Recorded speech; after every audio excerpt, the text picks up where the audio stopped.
সূর্য দীপাকে বলছে, দীপা তুমি নিশ্চয়ই টাকাগুলো জোগাড় করতে পারোনি, এখানে এসেছো সময় চাইতে।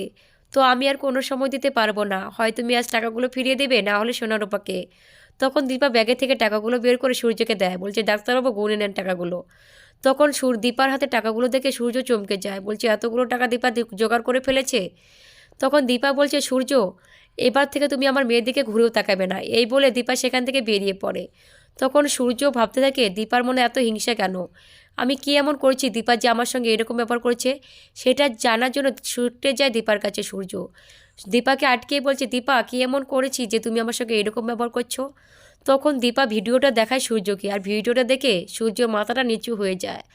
আর লুকিয়ে লুকিয়ে দেখছে লাবণ্য। বলছে, দীপা কি এমন ভিডিও দেখালো যে সূর্য মাথা নিচু হয়ে যায় দীপার কাছে? এদিকে দীপা সূর্যকে বলছে, সূর্য তুমি মিসকার সঙ্গে থাকতে থাকতে না মিসকার মতনই হয়ে গেছো। তখন সূর্য রেগে গিয়ে দীপাকে বলছে, তুমি তো অর্জুনের সঙ্গে ভালোই আছো, তাহলে আমাকে বলছো কেন? তখন দীপা রেগে গিয়ে সূর্যের উপর এক গ্লাস জল ছুড়ে দিয়ে বলছে, সূর্য তোমার সঙ্গে কথা বলতেও না আমার ঘৃণা করে, তো তুমি আর ভুলেও অর্জুন আর আমার সম্পর্কে এরকম খারাপ মন্তব্য করবে না। এই বলে দীপা সেখান থেকে বেরিয়ে যায়। আর সূর্য ঘরে গিয়ে তার মার সঙ্গে চিৎকার করে বলছে, আজ আমার জীবনটা নষ্ট হয়েছে শুধুমাত্র তোমার জন্য। তোমার জন্যই তো আমি ডিভোর্স করেছি দীপার সঙ্গে, আজ না হলে তো আমরা দুজন একসঙ্গে থাকতাম। আর সূর্যের মতো এইরকম কথা শুনে লাবণ্যও চমকে যায়।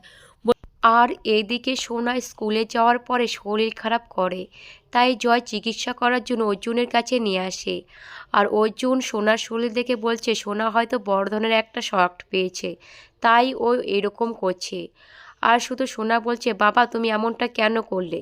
তখন অর্জুন সোনার কাছে জানতে চাইছে। তখন সোনা বলছে, না আমি বললে বাবা মারা যাবে, আমি কিছুতেই বলবো না। তখন জয় সোনাকে বলছে, তোমার মার বানানোর গেটটা কি তোমার বাবা ভেঙেছে? তখন সোনা বলছে, হ্যাঁ।